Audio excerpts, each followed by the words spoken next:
Gunslinger Nation, back with the hottest takes on gaming, entertainment, and nerd culture. Today, we're diving into Square Enix's brand new harassment policy that's got the whole internet talking.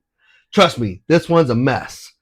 Don't forget to hit that like and subscribe if you're digging the content. Let's get right into it. Square Enix has made waves on January 10th, 2025 when they unveiled their group customer harassment policy. And y'all, the gaming community is up in arms about it. At first glance, the policy seems like a step in the right direction, meant to protect their employees and partners from harassment. But like most things in corporate moves, the devil's in the details. So let's break it down. They're looking to crack down on harassment with punishments ranging from cutting off access to Square Enix's services to even criminal charges.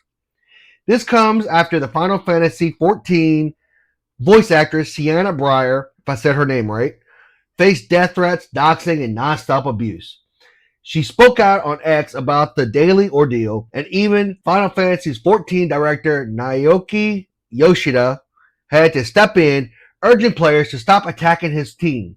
Square Enix has clearly had enough of this nonsense. But here's the problem. While harassment, threats, and doxing are absolutely wrong and they should be dealt with, this policy feels like a knee-jerk reaction. The issue is vague terms they've thrown in like denial of personality and defamation. These terms could easily be used to silence criticism. Are they really saying if you hurt our feelings, we'll shut you down? That's not protection, that's control. Now, let's talk about what's actually on their list of harassment. The policy outlines behaviors that they won't tolerate. Some of it's straightforward, like violence and threats of violence, abusive language or intimidation, stalking or sexual harassment. But here's where things start to get questionable. The first three that I just named seem very obvious. It's almost like common sense that these things are wrong and all of them are against the law. But the questionable things is where they got more subjective. Defamation or slander, denial of personality. What does that even mean? Internet comments they decide are personal attacks? Why is this necessary?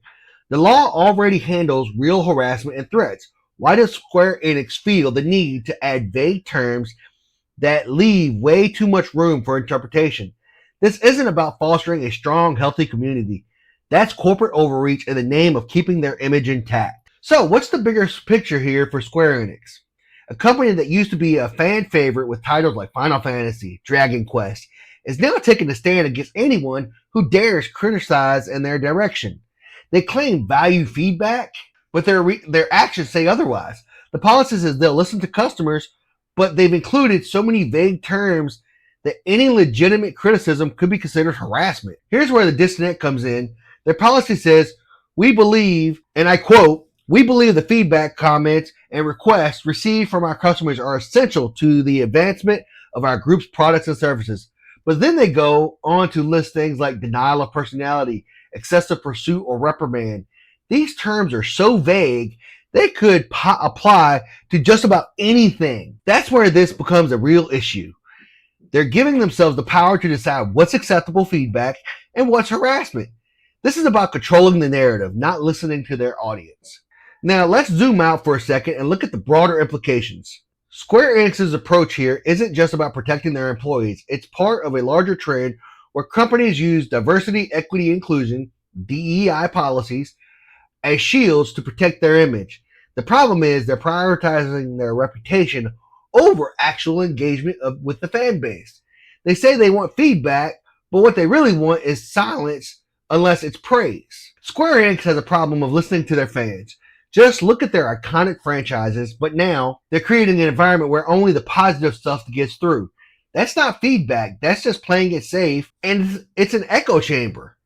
And it's only going to hurt them in the long run because people aren't going to buy their products as if this is what they're offering. So where do we go from here? This isn't just about protecting employees from harmful behavior. It's about giving Square Enix the power to shut down any feedback they don't like. Legal threats for saying the wrong thing? That's a dangerous move. The terms like unreasonable demand and discriminatory speech are so subjective, it gives Square Enix complete control over what can or can't be said.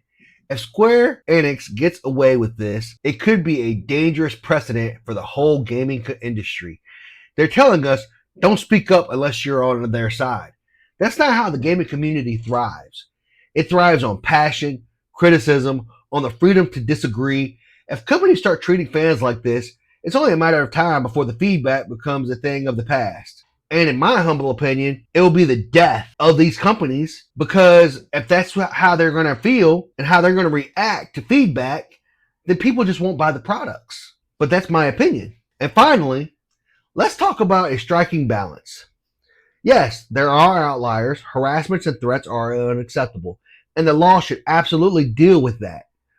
But Square Enix's approach, it's questionable at best. This feels more like an overreach designed to silence anyone who's not in agreement with their choices. Instead of creating a space for open, honest dialogue, they're closing the door on feedback altogether. That's not how you build trust with your audience.